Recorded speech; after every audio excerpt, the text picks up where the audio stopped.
I'm so tired right now. I got a couple hours of sleep, and I'm here to bring you the best news we've gotten in months. After months of anticipation, Apple has unveiled a new iPad Pro. It's got a trackpad on the $300 keyboard attachment. The keyboard is like half the price of the iPad, but it doesn't matter because it's so insane. A LiDAR dual camera system, a faster processor. It's kind of mind-blowing. The computer is dead. No, it's not actually, because Apple just announced two other Macs today as well. A brand new Mac Mini and MacBook Air. And the MacBook Air, the keyboard is fixed. Thank you, Apple. There's some other stuff that's been added to the store today, and I want to go over everything for all of you. It's not that often we get a news update like this. So if you guys are excited for this video, it does seriously help me out if you drop a like down below. Hit subscribe for more as well to join the Apple Nation over here at iupdate, and let's go ahead and get started. I've just been looking at it for a little bit. I've just been staring, you know, into its soul, into the giant focal point, its gaping hole,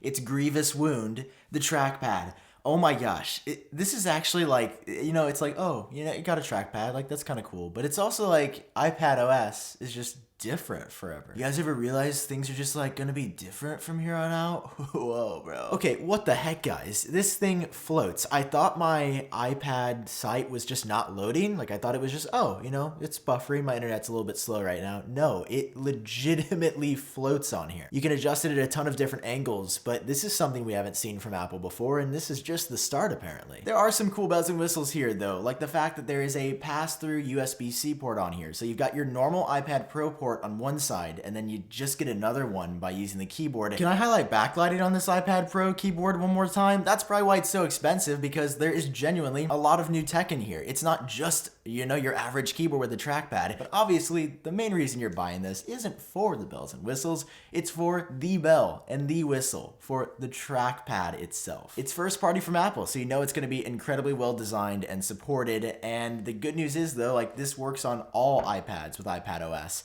It's not just the new iPad. All iPads are getting support on March 24th, which I think is really important to highlight here. Apple would probably argue, though, you're getting the best experience if you buy their really nice, little pricey keyboard here. But the feature set is pretty compelling, and like the videos Apple showed of how cursors work, it very well could be worth your investment if you want to do serious work on your iPad. This could be the change, maybe once and for all, that actually transforms the iPad from a separate computer to a computer replacement for a lot of people. Are you guys going to be replacing your computer with this new smart keyboard? Now the catch is, it doesn't come until May. This new iPad ships out, I think, within the next week or so. This keyboard does not come until May, and my dog just sneezed, which is really funny. Moving on to the rest of the iPad design, it looks identical to before. Again, the dimensions are the same, but it is actually a little bit heavier. And on the back, you got nothing other than the camera. Here's your up close and personal look at the new camera. It's got two lenses, one standard angle and one ultra wide angle. There still is no telephoto on the iPad, and that's because Apple has opted to put a LiDAR sensor there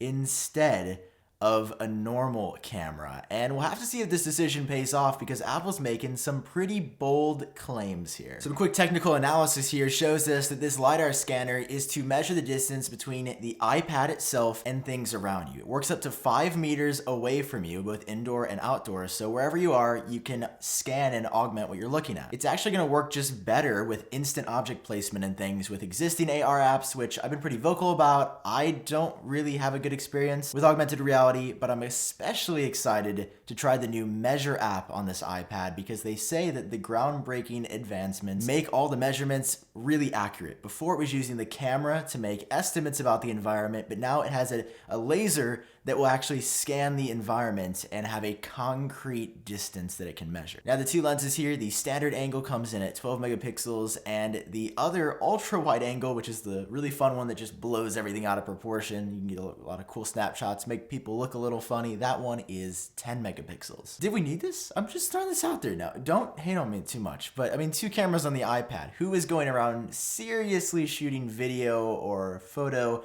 or audio on the iPad, because it turns out the audio is, I think, what I'm more interested in than the ultra wide camera. Apple says there's a brand new mic system on here, so it's studio level quality. Now they've promised that on the MacBook Pro 16-inch, and I was actually really impressed. So here's to hoping, fingers crossed, that they brought similar improvements to the iPad Pro. The display is also the same as before. Apple's calling it Liquid Retina, and can we just appreciate the marketing wallpapers? They could literally release the exact same device, but they pick something fresh enough every time. It's one of the best LCD screens I've ever looked at, and although I wish it was OLED like on my iPhone, I mean, you can't really complain because of how good it looks. The processor, it's an A12Z. I recorded a whole segment where I said A13Z because I thought it was like as fast as the A13 naming, but it's just called an A12Z, which means it's better than the A12X, but we don't actually know if it's, I mean, I assume it's faster than the A13, but A12Z, A12 Zoltar, that's the only name I'm rolling with. We don't know much about the performance improvements. We do know though that the CPU is the GPU is 8 core rather, so graphics performance is going to be really nutty. A couple of other quick tidbits on the new iPad Pro. The LTE is up to 60% faster, so if you do buy the cellular version of this iPad, which I can get in some cases for me, I always just, use my cellular hotspot, but the cellular is supposed to be 60% faster if you use it, so that could be very well appreciated. Important to note though, no 5G support. 5G support is said to be coming to this iPad later in 2020, so something to keep in mind if that's important to you. And it turns out that Wi-Fi performance is also faster as well. Now there is an asterisk here, and when I went to look into it, it just says faster than the previous iPad Pro, so we don't really have an exact number here, but it is faster. And finally, the storage is double for free. So for no additional charge, Apple has doubled the storage generation over generation from 64 to 128 gigabytes, which is nice right off the bat. I was actually looking like, which one do I get? I didn't even notice at checkout it was better, but Apple's been doing this a lot and they deserve credit for it. Thank you. Speaking of a computer with a trackpad, oh, see what I did there? I called it a computer. Bet you guys weren't expecting that. The new MacBook Air is also official. Again, the marketing wallpapers. Price on this one, which is going to be pretty interesting, actually $999. So you can get a full-on computer with trackpad and keyboard for cheaper than you can get the cheapest iPad Pro with a trackpad and keyboard.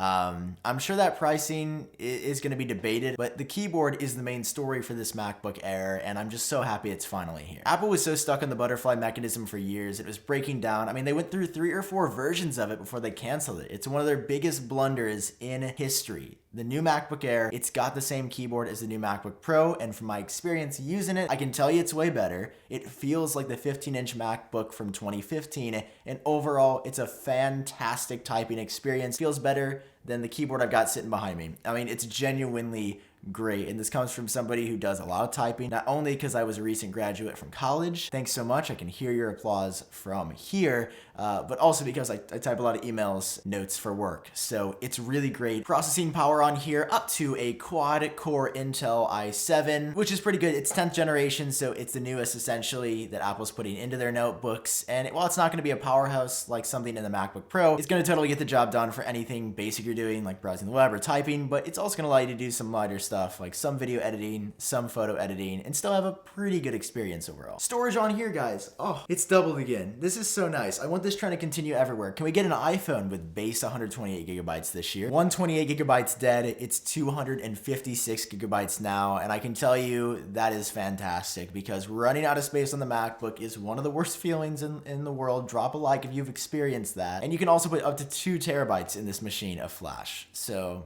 you can also go a little crazy if you want. Next up for the Mac Mini, and speaking of storage, unfortunately that's the only change here. I know a lot of you that were looking to buy a new Mac Mini were hoping for a faster processor inside. Apple didn't change that at all, which I actually found really strange. It's just double the storage for the same prices. So again, 256 gigabytes here instead of 128. I appreciate that, but a spec upgrade of some kind, like on the new MacBook Air or even the iPad Pro, would have been nice and appreciated, especially for the die-hard Mac Mini lovers out there, which is you, Dad. And my dad, he did something really nice. Let me show you this. So he's up getting ready for work, and he surprised me with breakfast. Like, look at this. This is high quality stuff here. I was like, aw, that's really sweet. So shout out to my dad, and maybe he's gonna get a surprise Mac Mini in the mail soon. Now on the Apple Online Store, there's a couple of other things as well, like new Apple Watch bands. There's over 20 new ones on here, and this is something Apple always does seasonally. Some Marches, we only get new Apple Watch bands and no other actual Apple products and new iPhone cases, but if you want some new, fresh, subtle spring colors, then you can get some and refresh your whole wardrobe while you're at it. Also on Apple's online store after today, Powerbeats 4, talked about this briefly the other day, but they are official. They leaked out like crazy, and now you can get your favorite pair with a little wire attached between your two buds. These are an in-ear design similar to AirPods Pro in white, red, or black for $149, which is a really good deal actually. I think AirPods, either Pro or regular, depending on which one fits in your ear properly, those are the way to go, but you can also get the cool colors with Beats, and that's clearly a major selling point here. So this was the Apple March event, it appears. Are more products coming later this week? We were told the new iMac was on the way, but if Apple dropped all this stuff today, you think they probably would have dropped that as well. Maybe it's coming next week or later in April. We don't really know with all the global events that are happening, but here's our March event. I'm pretty happy with it. We got some cool stuff and some long-awaited upgrades and some big surprise upgrades like LiDAR that we didn't know were coming. Drop a like if you guys enjoyed it. Hit subscribe for more. Really appreciate you all, and I'll see you in my next video.